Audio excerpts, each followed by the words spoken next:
You can put this question in round 1 or round 2. It's given that there are 5 friends P, Q, R, S, T, and they buy some books at prices 100, 70, and so on and so forth. And after reading the books, they sold at some prices, right? Further informations are given that absolute difference between the buying and the selling price of the book is less than or equal to 30. Philosopher's Stone was sold at 20 rupees less than price at which Chamber of Secrets were sold. We have prices 100, 70, 80, 90 and 50. So if I write down as here, buying price or selling price is 50, 70, 80, 90 and 100, and the same is for selling prices. Right, now we have 5 books.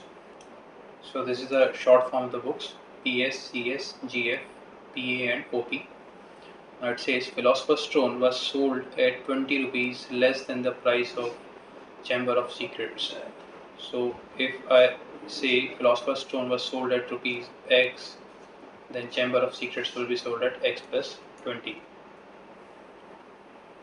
The absolute difference between the buying price of PA and GF was the same of absolute difference between GF and CS, with Chamber of Secrets having the highest prices among these books. So from this I can say that CS minus GF is equal to difference of GF versus PA, and because if I write down as mod, so GF minus PA. Right. Now there are two possibilities: either it is GF minus PA or PA minus GF, but it cannot be PA minus GF, because if it is equal to PA minus GF, then CS will be equal to PA, which is not possible because all the prices are different. That means this has to be CS minus GF is equal to GF minus PA only. So we can remove this mod, right? None of the books were sold at the same price as buying price. S sold his book PA. S sold his book PA at a price that is 40 rupees less than the price which Q bought GF. So difference of 40 rupees, if you see, there is one case which is 40 and 90, and there is no other change case, right? So the only difference, the only case in which the difference of the two prices is 40 is 50 and 90. So from this I can say that S sold his book PA at rupees 50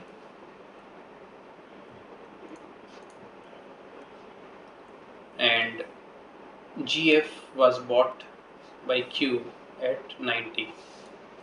Now if GS is 90, CS has to be 100 buying price, and in that case PA will be 80. Okay. Now if I talk about X and X plus 20, X cannot be 50 because 50 belongs to PA. X can be 70, then this becomes 90. If X is 80, this becomes 100, but this cannot be 100 because CS ka buy price of CS is only 100.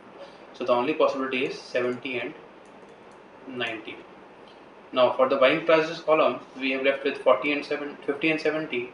70 cannot go here, so it has to be 50 and it has to be 70. And the selling price of these two will be the remaining twos, which will be either 80 or 100. So we have 80 or 100, and same here 800 or 80, right? And the value of X for these cases will be, in this case 20, in this case 10, in this case 10, in this case 30, in this case 30 or 10. Now let's see the questions. Which of the following books the value of X is certainly not the maximum? So we have the maximum value of X for PA and OP. So PS is definitely not the maximum, GF is definitely not the maximum, right? So answer is both B and C. Next is, for which of the following books the value of X is definitely 10? Definitely 10 is for CS and GF.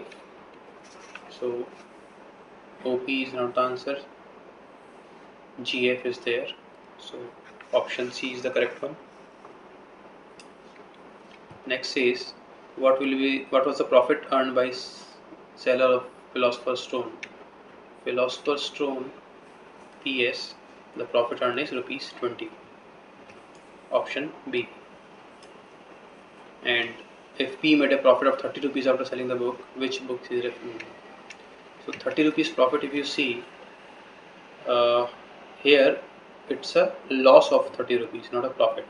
So if P earns a profit of 30 rupees, that is the case of this only, right? When this is 100. So in that case, OP was bought by P. So the answer is Order of Phoenix, option D.